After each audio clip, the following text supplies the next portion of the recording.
조선 후기 푸른 바다로 둘러싸인 제주도. 이곳에서 태어난 한 여인이 있었습니다. 그녀의 이름은 김만덕. 가난한 집안에서 태어나 어린 시절부터 생계를 위해 일해야 했던 그녀에게 세상은 결코 녹록하지 않았습니다. 당시 조선 사회에서 여성이 장사를 한다는 것은 쉽지 않은 일이었습니다. 특히 제주도라는 섬이라는 지리적 한계까지 더해져 더욱 어려웠죠. 하지만 김만덕은 포기하지 않았습니다. 어머니를 따라 장터에 나가며 자연스럽게 장사의 기초를 익혔고 사람들과의 만남에서 상수를 터득해 나갔습니다.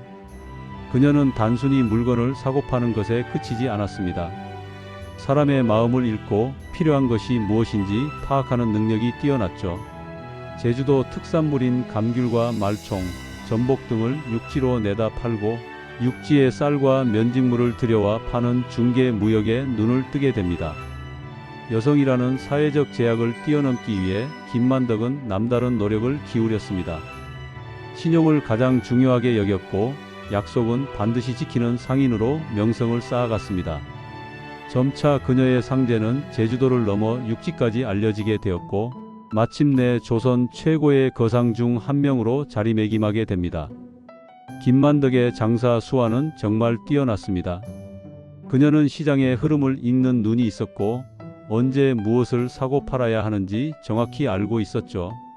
제주와 육지를 오가며 쌓은 거래망은 날로 확장되었고 그녀의 창고에는 각종 상품들이 가득 쌓여갔습니다. 하지만 김만덕에게 돈은 단순한 축적의 대상이 아니었습니다. 어려운 환경에서 자란 그녀는 돈이 없어 고생하는 사람들의 마음을 누구보다 잘 알고 있었습니다. 그래서 돈을 벌수록 더 큰 책임감을 느꼈죠. 돈은 나누어야 빛난다는 것이 그녀의 철학이었습니다. 돈을 혼자 움켜쥐고 있으면 그저 차가운 금속 덩어리에 불과하지만 필요한 곳에 쓰이면 생명을 살리는 소중한 도구가 된다고 믿었습니다. 실제로 김만덕은 평소에도 어려운 이웃을 돕는 일을 자주 했습니다.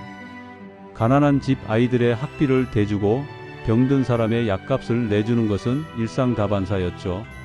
그녀의 집 대문은 도움이 필요한 사람들에게 항상 열려 있었습니다. 주변 사람들은 때로는 그녀를 이해하지 못했습니다. 왜 그렇게 힘들게 번 돈을 쉽게 내어주느냐고 말이죠. 하지만 김만덕은 흔들리지 않았습니다. 자신이 가진 것을 나누는 것이야말로 진정한 부자의 도리라고 생각했기 때문입니다. 이런 그녀의 마음가짐이 훗날 더 큰 결단을 내릴 수 있는 바탕이 되었습니다.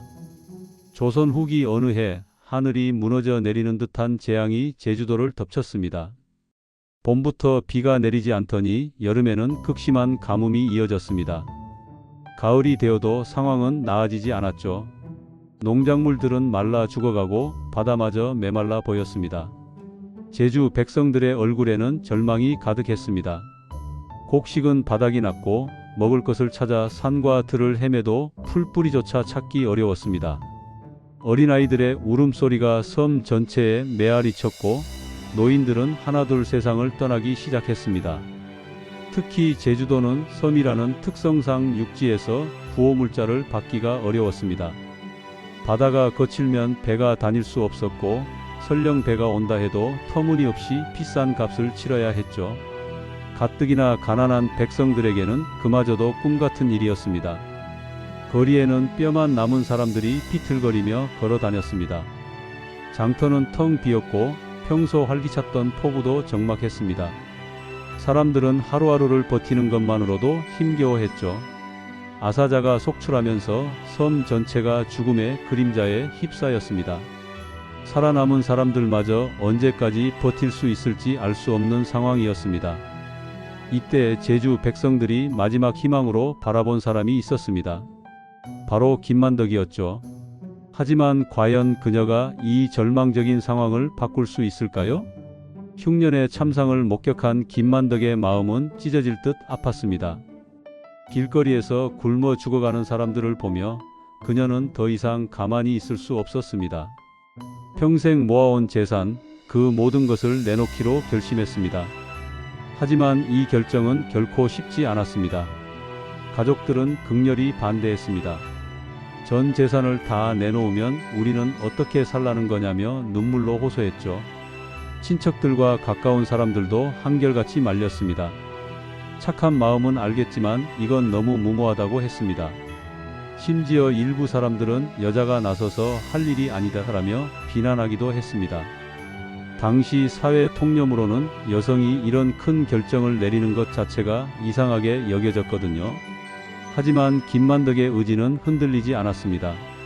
사람을 살리는 일이 세상에서 가장 큰 일이라며 자신의 신념을 굽히지 않았습니다.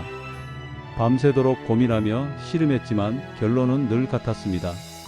돈은 다시 벌 수 있지만 죽은 사람은 다시 살릴 수 없다는 것이죠.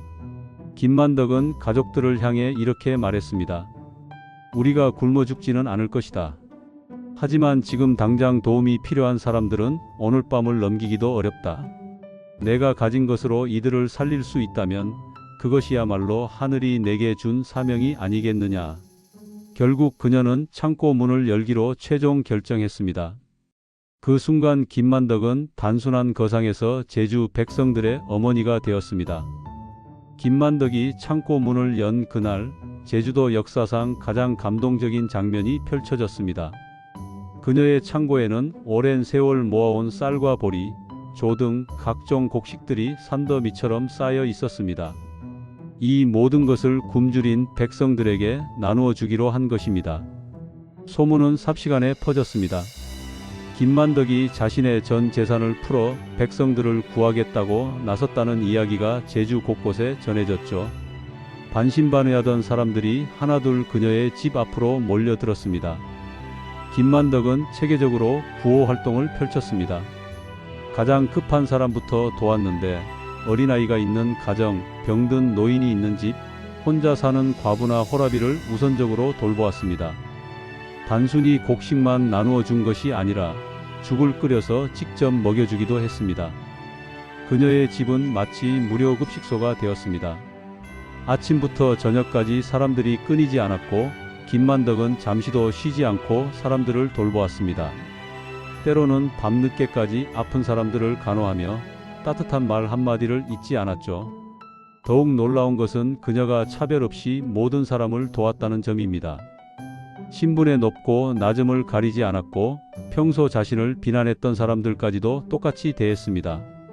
배고픈 것에 양반과 상놈이 따로 있느냐는 것이 그녀의 생각이었습니다. 그 결과 기적 같은 일이 일어났습니다. 죽어가던 수많은 제주 백성들이 하나둘 생기를 되찾기 시작했습니다. 아이들의 울음소리가 웃음소리로 바뀌었고 절망에 빠졌던 어른들의 얼굴에도 희망이 돌아왔습니다. 김만덕의 나눔이 만들어낸 기적이었습니다. 김만덕의 베풀물 받은 백성들의 마음은 감격으로 가득했습니다. 죽음의 문턱에서 생명을 구해준 그녀에게 어떻게 감사를 표현해야 할지 몰라 했죠. 사람들은 그녀 앞에서 눈물을 쏟아내며 머리를 조아렸습니다. 은혜를 어떻게 갚아야 할지 모르겠습니다. 살려주신 은공을 평생 잊지 않겠습니다. 이런 말들이 끊임없이 이어졌습니다. 어떤 이들은 무릎을 꿇고 절을 하며 고마움을 표현했고 어떤 이들은 울먹이는 목소리로 축복을 빌어주었습니다. 특히 아이를 살린 어머니들의 감사는 각별했습니다. 우리 아이가 살 수 있었던 것은 오직 어머님 덕분입니다. 라며 김만덕을 어머니처럼 받들었죠. 아이들까지도 김만덕을 보면 깊숙이 인사를 올렸습니다. 하지만 김만덕의 반응은 의외였습니다. 사람들의 감사 인사를 받으며 그녀는 오히려 겸손해했습니다. 내가 무슨 대단한 일을 했다고 이러십니까? 라며 손사래를 쳤죠. 그녀는 이렇게 말했습니다. 나는 단지 내가 해야 할 일을 했을 뿐입니다. 진짜로 여러분을 살린 것은 조선의 백성으로 태어나신 여러분 자신의 끈질긴 생명력입니다. 나는 다만 작은 도움을 드린 것뿐이에요. 이런 김만덕의 겸손한 자세는 사람들을 더욱 감동시켰습니다. 자신의 전 재산을 내놓고도 자랑하지 않고 오히려 당연한 일을 했다고 말하는 그녀의 인격에 모든 사람이 고개를 숙였습니다. 백성들은 김만덕을 제주의 어머니, 살아있는 관음보살이라고 불렀습니다.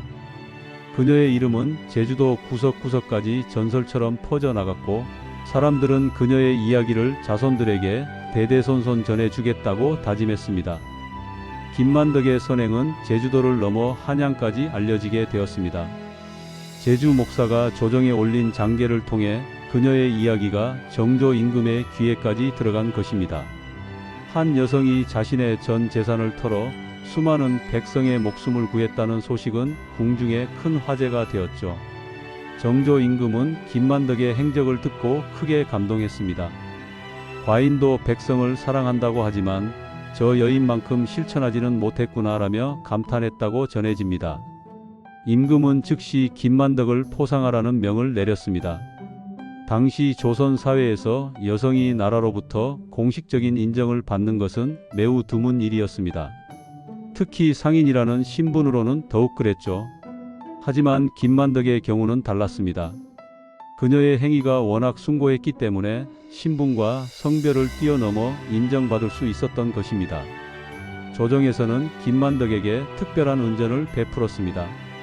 여성으로서는 전례 없이 높은 대우를 받았고 그녀의 선행을 기리는 현판까지 하사받았습니다. 더욱 놀라운 것은 김만덕이 한양 구경을 하고 싶다고 했을 때 임금이 직접 허락해 주었다는 점입니다. 김만덕은 조선 최초의 여성 관광객이 되어 한양을 구경할 수 있었습니다. 금강산 유람까지 허락받은 그녀는 평생의 소원을 이룰 수 있었죠.